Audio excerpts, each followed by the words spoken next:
Hi everyone, Charlene here with the Scrapbook and Cards Today design team. Today I'm sharing some inspiration using the April 2026 Let's Stamp Together kit. This kit is called The Little Things and was designed by Pink and Main. You can see here we have this absolutely adorable stamp set that includes a bicycle, a fence, a watering can of flowers, and then of course lots of lovely sentiments. There are also coordinating dies in the kit, which makes things so easy.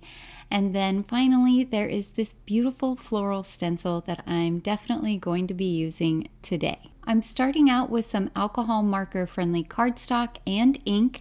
This is intense black ink. I'll ink up my stamps and I'm just making sure to get nice coverage. Once I have that coverage, I'll flip and press, applying some even pressure, lifting this back up and going ahead here with a second stamping. That's going to help to build up the black in the finished stamped image. So I'll flip and press a second time. That looks pretty good. To start, I've picked out some colors for my florals. I'm going to be using V 2.3 and 2.4 for the purples. Then the complementary colors across the color wheel here, I'm going to use some Y 1.1 and Y 2.3. For the greenery, I'll use YG 1.4 and 1.6. Since we are working with pretty small spaces here on this stamp, I'm starting with the V 2.4 and I'm just going around the centers of about half of the florals. Then I can take the lighter 2.3 and fill in the rest of the petals. That way the color will be darker towards the center of the flowers and lightening as it spreads out. It creates a nice little bit of shading. I'll repeat that with the remaining flowers, this time with the yellows, starting with the 2.3 going around the centers and then bringing the Y 1.1 to finish coloring in all of those petals. You'll notice I'm doing almost kind of a dotting technique here, just with the very tip of the marker. And that works really well when you have these small spaces. If you were to swipe with your brush tip, it'd be difficult to keep the ink within the image of the flower. For the leaves, something similar again. I've got that YG 1.6, which is the darker, and I'm adding some of that towards the base of each of the leaves. Then I can fill in the remaining portion with the YG 1.4. To color the bicycle, I'm using cool grays.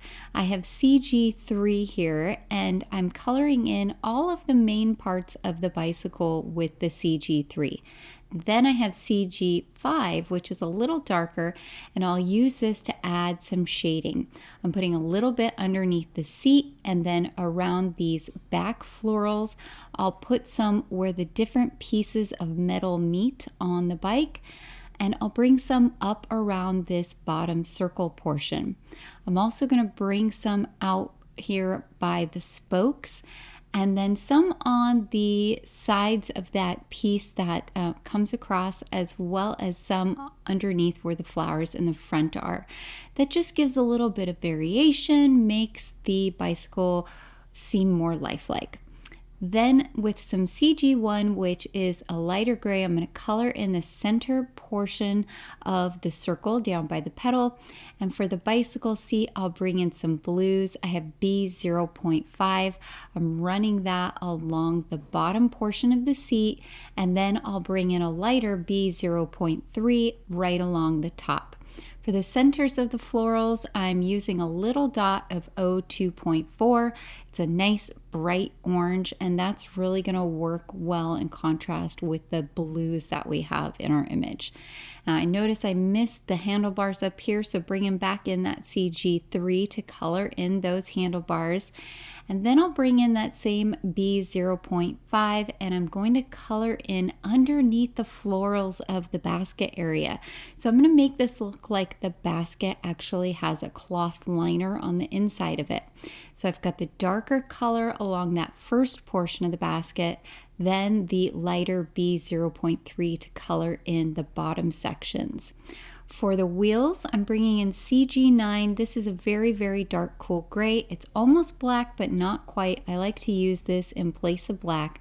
And I'm just going to color the wheels all the way in. I've got the V2.3 that we used earlier, and I'm going to color in the heart on the sentiment. Then for the butterfly, I'll use the same blues that I used before. I'll start here with the B0.3. I'll follow the swooped inner line on each side of the butterfly and create some areas with that lighter blue color. Then I can bring in that darker 0.5 and fill in the remaining space on the butterfly. I'm also going to color the butterfly's body and head with that same darker blue. So this will help create some interesting visual triangles with color when we put our card together later, because we're going to have blue, blue, blue, and then we will also have the purple, purple, and purple. I love that the Let's Stamp Together kits come with this nice magnetic backer for your dies. I'll go ahead here and line up my dies and hold them in place with some low tack tape. Then I can cut it all out with my die cutting machine. I'm using a pokey tool here to pop out all of the cute little inset pieces that are on the two wheels that the die makes. Then to create our card base, I have a 2.5-inch circle die that I'm going to be using. I have an A2 sized panel of light blue cardstock, a white cardstock base, and then I'm going to be using a grid transparency. This is going to help me line up the circle where I want it to be on my card. So I'll start here by placing the circle so that it's about 1/2 inch down from the top and centered on the transparency. Once I have it in place, I'll add a piece of low tack tape, and then I can take the entire thing, flip it over, and line it up with my A2 sized blue panel. I'll grab a few more pieces of that low tack tape, lift up the transparency but holding the die in place. Then I can attach the low tack tape to hold the die where I want it to go before I remove that portion with the transparency that had the tape on it. So now I know that my circle is going to be 1/2 inch down and have even spacing on each side of the card panel. I'll run this panel through here on my die cutting machine.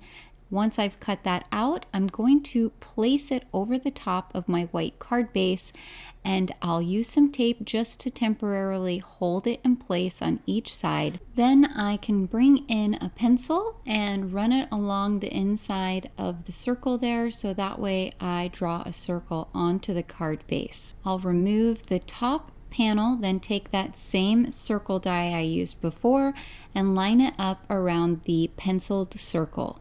Once it's lined up, I'll just use a little bit of low tack tape to hold my die in place. Then open up my card base and do some die cutting just on that front portion.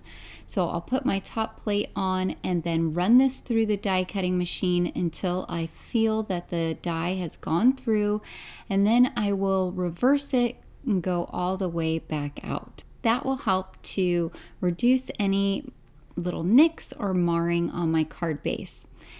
Now I'll take that blue panel and it should line up perfectly with the front of our card base circle. Next here I have a piece of masking magic. If you don't have masking magic, you could do this with a piece of thin copy paper, the type that you use for your home printer.